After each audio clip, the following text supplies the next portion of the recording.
I'm the daughter of Margaret Isaac Hierholzer, and my grandfather, Mama's daddy, was Isaac Elias Isaac. They called him I.E. Now, he and my grandmother came over here in 1913, I'm pretty sure. Aunt Frances was born. She was their firstborn. She was born in Beirut. She was 8 months old when they came over. Her birthday was in February, like February 3rd, I think. And she was a baby when they came over. I think they came to Georgetown, but then for some reason they were also in Columbia. Probably went to stay with family. Aunt Mimi was the next. Her name was Minnie Martha Isaac. Next was Elizabeth. She was Elizabeth Isaac Marcille. I'm going to say this too because we've just discovered this. There was a child born. I never knew anything about it. They never talked about it, but let me think how to say this now. His death certificate and the plot that he was buried in the Georgetown Cemetery, Oak Ridge or whatever that was called, there is a plot, a number, where he is buried. So, well, who is this child? We never knew anything about him. Well, his name was Carwin on the record, but we really think that it's probably Karam, because Karam is an Arabic name and the name of some of our, like Karen Joseph, Angel's family was named Karam. So we think this child, and he was 7 months old, he died like so many of these other little children. I think 1917 or something. No, let me think. Mimi was born in 17. He must have been born in 1916 because Aunt Beth was born in 17. And then the next child was my mama, Margaret, Mary, Isaac, Hierholzer. You want me to spell Hierholzer for you? Okay. And then Abraham Isaac. Abraham Francis Isaac was the last child.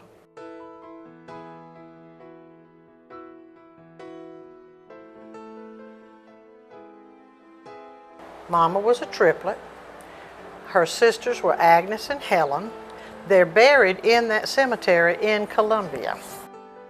My mama survived the flu pandemic in 1921.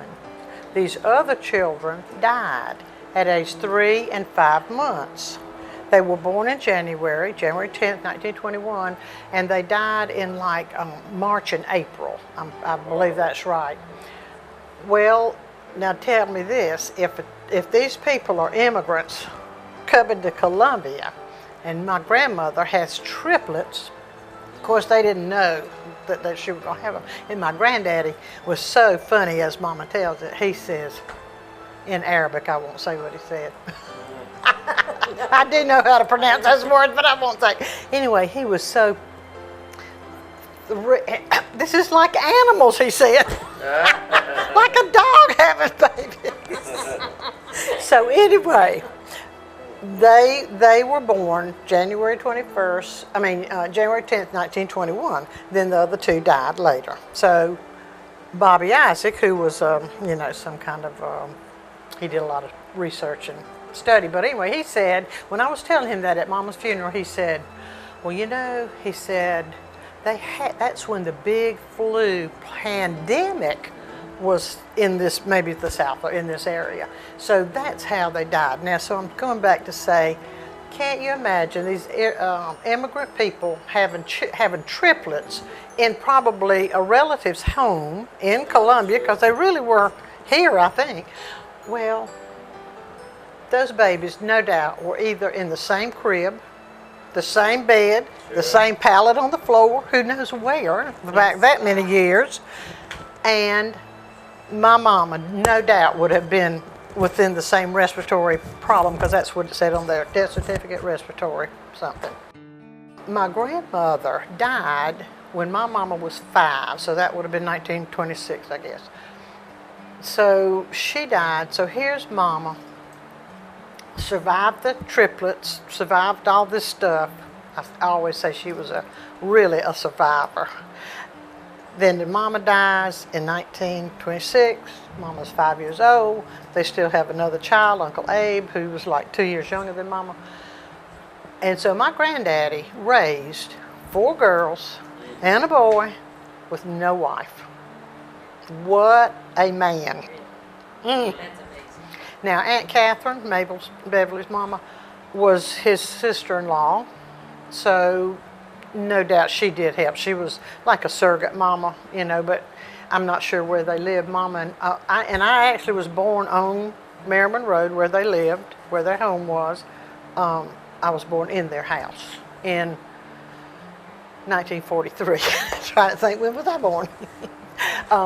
So anyway, I just remember those things about the family, and Aunt Frances was a nurse.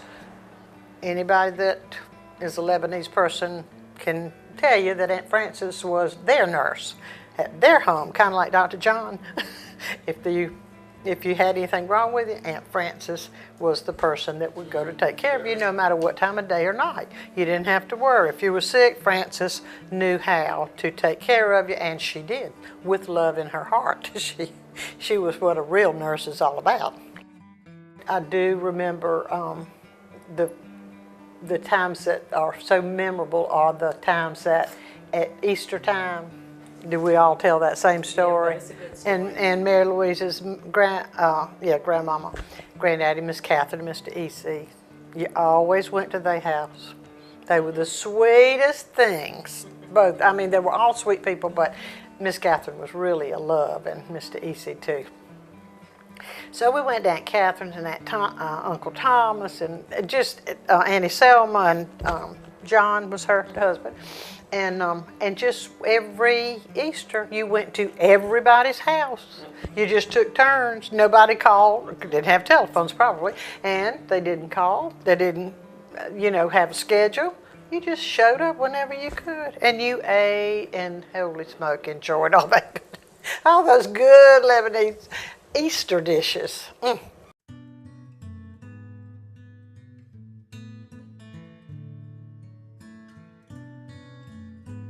Just the biggest one family. You had no idea who your aunt and uncle really were because you just called everybody aunt and uncle.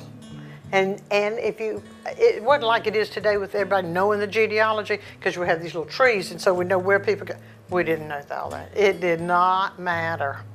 My grandmother's sister was Annie Anisi. She was Anisi Joseph. She lived over near Beverly, where Beverly lives, on Prince Street. Was it Prince or High Market? Lived on Prince. Prince Street. And she was my grandmother's sister. Well, see, I didn't have a grandmother. So Annie Anisi also was like a surrogate mother, I guess, to us, but she was like my grandmother. And I just remember walking home from St. Mary's School, stopping in, and she'd always be on the porch. She knew when we were coming by. And we'd walk, by her house, and, oh, darling, come on in, honey. And so you had to go have figs because you had a beautiful fig tree in the backyard. And you ate and whatever else, too. And then you had to get on home so Mama wouldn't be worried about you, because we walked from school to home. And I bet I lived a mile from St. Mary's. And the church, I have my baptismal record from the church. I had it framed. Mama found it in an envelope, and it was just beautiful. Father Steigner baptized me. Our church was just the center of our life. I mean, we would walk to Mass during the week, and I think in the summer probably, I can remember walking with Mama up to the church to go to daily Mass. Saturday, to go to confession. Yes. Went to St. Mary's School, went through, with the Dominican nuns. They, started the school, Father Foss. I started there in second grade because that's when the school started. I had to go to kindergarten at Miss Fields and first grade down here, I think. And then second grade was when the nuns came. So we were there through 8th grade, all in the same several classes in the same building, I'll say it that way. We lived, the church school was at the Morgan House, which I think, I don't know what they call it now, but anyway. So I received communion there at the church, confirmation, I think I was 8 when I was confirmed, rather than now they make you wait till you're like 12, 13. Yeah. But we did communion at 7, 6 or 7 probably, and then confirmation at 8. And I can't remember who the bishop was. I just remember Father Fosberg, who the bishop. He was a piece of work. Huh? He was a piece of work. Father Foss, oh, he was wonderful. He was the sportiest priest. I don't know that we knew any other priest, but he had a big Lincoln, an Imperial, Chrysler Imperial, with a tire on the back. And I think it might have been a convertible, I'm not real sure, but he was a sporty man. Everybody in the town knew him. They respected him. And he was just like a big old daddy to us. You know, we never thought about him as a priest, somebody high up on the altar or whatever. He was just our friend. He was the principal, I think, of our school, or the administrator or something. And so he was great. And then I went to high school, you know, and then had to go to CCD classes in high school for religious education. Confraternity of Christian Doctrine. I don't even know if they called it CCD back then, but that's what we went to anyway.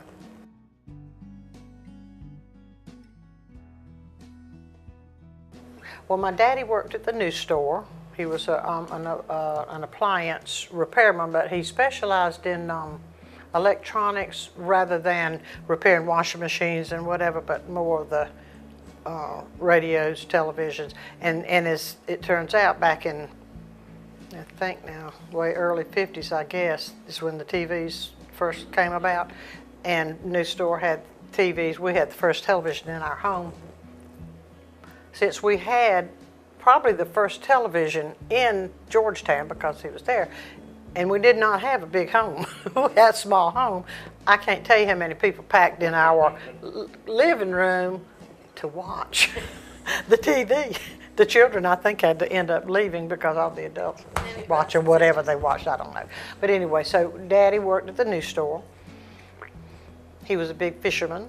That's where we went on vacation all the time, was to Pawleys Island. We never went to the mountains and all these other places where, no. We have a place that we would rent Miss Richards' house on the beach and enjoy that. Daddy'd fish, we played sand. My mama didn't work. She was like everybody else, June Cleaver. Anyway, you know, she was a stay-at-home mom, sweet, good, wonderful cook. How many children? We had I have 3 brothers and sisters. I'm the oldest, and Pam, Greg, and Charles Hierholzer. We lived in a very nice neighborhood. When I say nice neighborhood now, it isn't nice, but it was a neighborhood with like incorporated 4 blocks, you know, and you never knew where you were going to be any time of the day. You just went to everybody's house, and your mama knew that somebody would take care of you. You know, that's where everybody grew up. What was that neighborhood? Where is it? Well, it's on Palm Street now. Used to be Merriman Street, whereas, like I said, I was born on Merriman Road, so my granddaddy and those lived on Merriman Road. Merriman Street was up a street over, which is off of High Market Street now.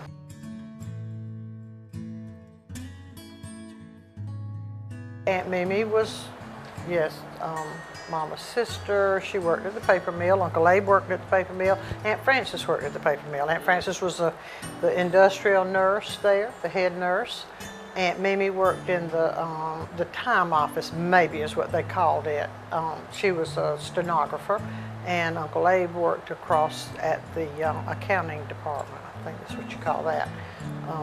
So, and again, they were all in that same area. You know, the homes, like the Josephs, Annie Babar and all those, you know, they lived like catty corner to Aunt Mimi and Aunt Frances. I mean, we just were a big family. I don't know how else to say it.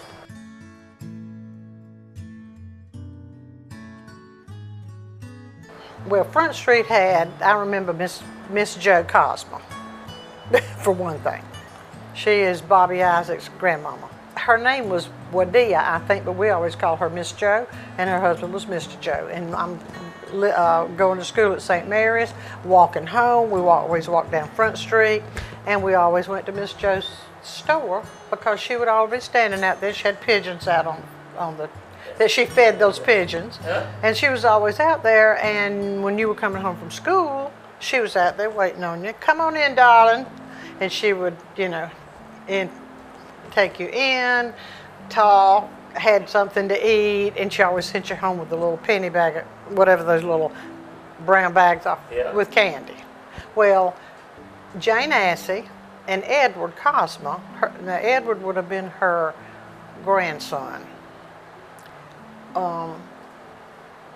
We all went to school. Edward and I were the same age. Jane was a year younger, and Jane's grandparents had a store on the corner, and Miss Jo's and Edward's grandparents were about 2 or 3 stores up. So we always just a women now Miss Cosmo's store. Yeah. It was a grocery store, typical Lebanese things like things to make kibbeh with. Crack wheat, you just went in there and she just scooped it up and put it in a brown bag. Pinyon pie nuts. Anything you wanted, she had, plus, you know, goodies, candy and that kind of thing. I'm not sure if they sold meat in that store. I think it was just grocery, just dry good things. Mr. John Assey's store was, I remember him having a big peanut machine or something, and we went in there and got a handful of peanuts, when he would let us. Mr. John wasn't quite as sweet as Miss Jo. But it was mainly a little grocery store too.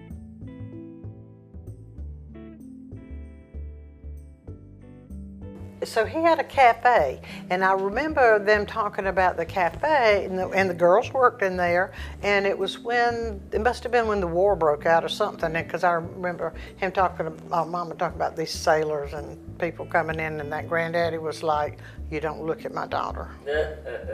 Very protective. So he ran a cafe, but then most of his life, he ran a liquor store. And he did that for as many years as I ever knew him. It was over on Fraser Street, across from where the steel mill is now.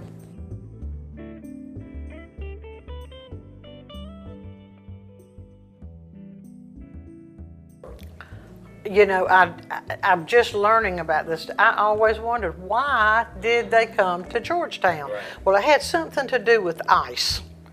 I don't know whether ice machines were just being developed or what. I know, but it had something to do with ice, and I don't know whether it was those grandparents, no, my great grandparents who were in Columbia. Maybe they came over first, settled in Georgetown, and then for whatever, I have not found out why they went to Columbia, and then back to Georgetown. But the interesting thing, Greg told me this, is that Georgetown and Beirut are on the same plane, and so I guess it was just a common thing that they would have have liked this area because it was kind of like where they grew up.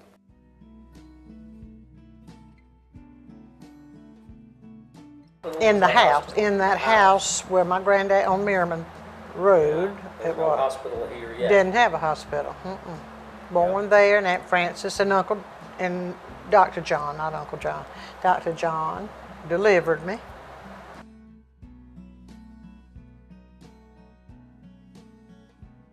Linda Isaac. You know, you mean in school when we were at St. Mary's? Yeah, Linda and Jane and I were very good friends, and Edward Cosmo. And see, we always felt like now Linda and I were related. Her granddaddy and my granddaddy were brothers, but Jane and Edward, we never could figure out why, how. Well, now we do kind of know, but we did find out that we were 5th cousins. Now, how many people know their 5th cousin? Nobody. And that's what I'm saying. We just thought we were cousins, but we didn't really know how. So anyway, who else did I go to school with that would have been Lebanese people? Sandra Nell. She wasn't too much younger than me, and she and Jane and I actually went to the St. Francis Nursing School together.